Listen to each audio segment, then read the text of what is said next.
So this dad goes home, and his kid played it on his iPad. He's playing Roblox on his iPad.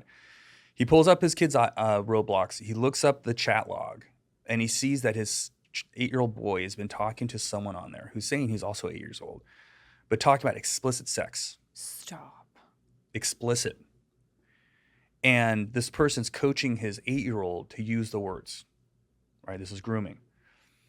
So this dad calls me up, and he goes, I was at your talk last night, and this is what happened. He tells me the story. And as he's telling me the story, he starts breaking down and crying over the phone. Mm-hmm. And as a dad, like, I have a hard time talking about it. It makes me emotional. But he feels like he completely failed his child. Oh, my goodness. And I'm like, you're in good company, man. I go, you're not a bad parent. You just didn't know, right? So if your child is on these games, you have to turn on the parental controls. Yeah. Your child is talking to complete strangers. These predators know. And so they're in those places. It's everywhere. It's obviously happening in Snapchat and things like that, but it's also happening in places you may not be thinking. If your child can communicate with another human being, you need to wrap your brain around that app, whatever it is, and understand how it works. Read the parent guides. I have them on my website. Go to commonsensemedia.org, read those parental controls guides, and turn them on. Yes, it's going to require a little legwork on your part, but don't say yes to it. Don't say yes to a game or an app without you fully understanding what you're getting your kid into.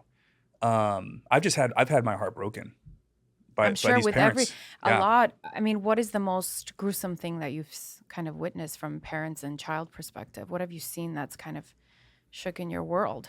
Is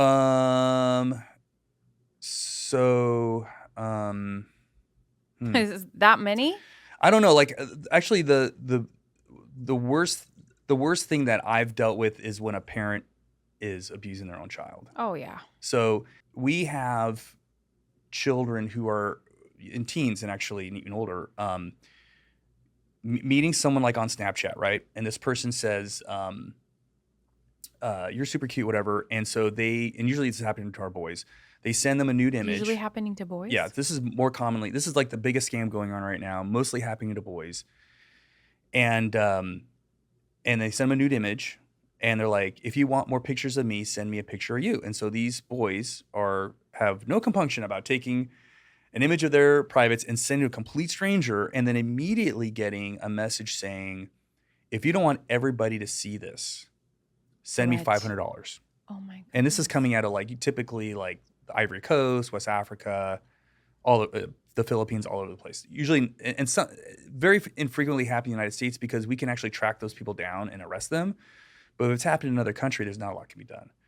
So text messages too. Oh yeah, for sure. So they, but the thing is, once they're their friend on Instagram or Snapchat, then the threat is intense because they're like, I'm going to DM all your friends this image of you holding your business, and or a video of you, and parents don't understand like how intense this threat is because and how they shame your kid, because what they say is, if I send this image out of you, your parents are going to see it, and they're going to see how dirty a person you are. There goes the suicidal ideation. All your friends are going to leave you. They're going to laugh at you. They're going to think you're gross and sick, and I'm going to destroy your life. And if you don't do it, you might as well if you don't give me the money, you might as well just kill yourself. My God. So parents don't understand like how brutal that threat is to a kid.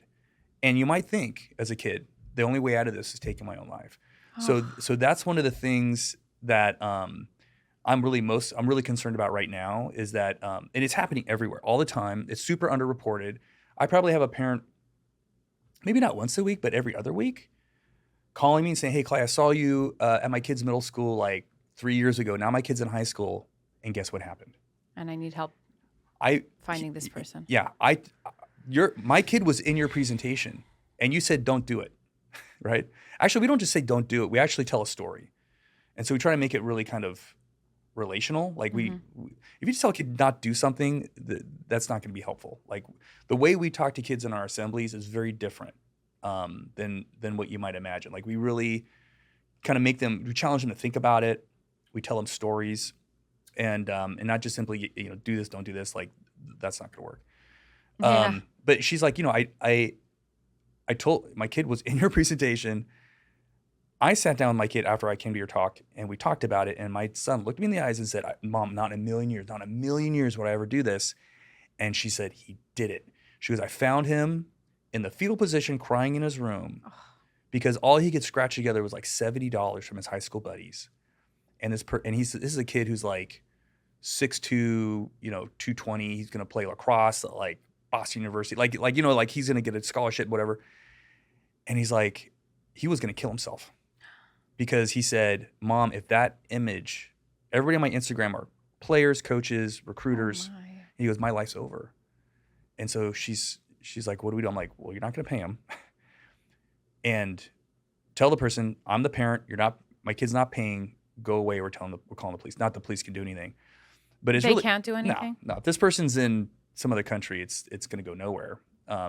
There have been cases made when because what they actually end up having you do is you get like some prepaid card, like Visa cards, or whatever, and you give those numbers to somebody in the United States, and then they wire the money to the person in these other countries. So that person's considered like a money mule.